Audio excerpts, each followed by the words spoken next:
Now, do all of you have a handout for today's session? Yep. Today's session is about longing for divine love.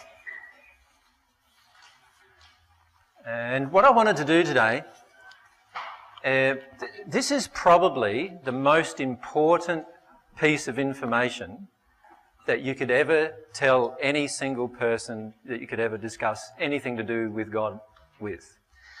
Now, the reason why I've left it this long to tell you this, and you'll know that I have told you many messages over the last 18 months for many of you that have known me for that long about receiving divine love and how you receive divine love and so forth. The reason why I've waited until now is that it's really important that you understand the emotions inside of yourself and you understand your own soul before you actually get some of this information. And so that's what I've been doing the last 18 months. It's basically preparing your soul for the reception of the most important truth of the universe, which happens to be today, what we're going to present today. Now, many of you already know it because I've discussed it many occasions before, but today I want to discuss it in detail. And in fact, the detail that I'll be providing today is not the normal. I'll even go further into detail to it in coming discussions. The reason why it's so important is because without this one thing, your soul cannot expand beyond the sixth sphere. So this particular discussion is all about how you can eternally expand as an individual. Whether you're living here on earth, and there's lots of spirits here today as well, whether you're in the spirit world or living here on earth. This information is the most important information you could ever receive. But it's connected to God. And when we hear the term God, many of us still have this shudder sort of feeling, right? Where we feel like, oh, this God stuff, it's all getting a bit too religious for me, and we start going down that track. My internal viewpoint of God is a mixture of things. And one of the things that I internally view God is that it's a scientific fact to me that God exists. And later, down the track, we'll be talking about, and I'm not talking today, I mean down the track in later discussions, we'll be talking about how we can actually prove to ourselves that God exists, right? But the information you receive today is one of the ways you can prove it, because it's the reception of divine love when you ask for it that you start receiving it, and you start feeling the changes within you, and if you can start trusting that emotionally, that's going to prove to you the truth that actually God exists.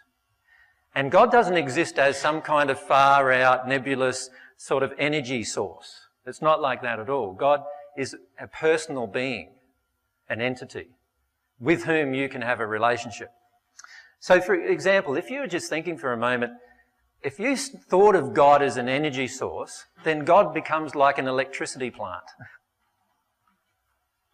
If you think of God as just the energy of the universe, then you could think of God as the electricity plant of the universe. Now, do you have an emotional relationship with your local electricity plant? You don't, do you? Right. You might have a bit of an emotion about it when you plug in the power, turn on the switch, and nothing happens, right? Then you might have an emotion. But you don't actually have feelings of love go to your electricity plant and feelings of love come back from your electricity plant, right? Those kind of things just don't happen. And this is the problem. If we conceive God as being some kind of energy system of the universe, then we have a very, very incomplete viewpoint of God. And also it's going to be very, very difficult for us to connect to God. Can you see that? But if we see God as a being who is my creator, your creator, my creator, and we start connecting to God on a very, very loving and personal basis, now we have a love transaction that can occur between ourselves and God. So what I'm going to suggest today, and one of the reasons for discussion today, is to address this emotional issue that some of us had, that God is still not real to us, but rather God is sort of some kind of far-off concept. Right? And what I'd like to do is, instead of thinking that way, pull it back into this God actually being your parent, a person, if you like, that you can connect to, that you can emotionally connect to and receive love from and get love, and give love to. Does that make sense? And if you start conceiving God in this manner, what will happen is the relationship between you and God can be established. So every spirit that's listening to our discussion today too, there are still many spirits who don't even believe in a God. They don't believe in a personal God. Or they believe that God is some kind of punishing, vindictive God, because many of the spirits who attend our sessions in the spirit world are in the hells of the spirit world, so they feel like they're being punished by God, right? Which is not actually a truth, but it is something they believe inside of themselves.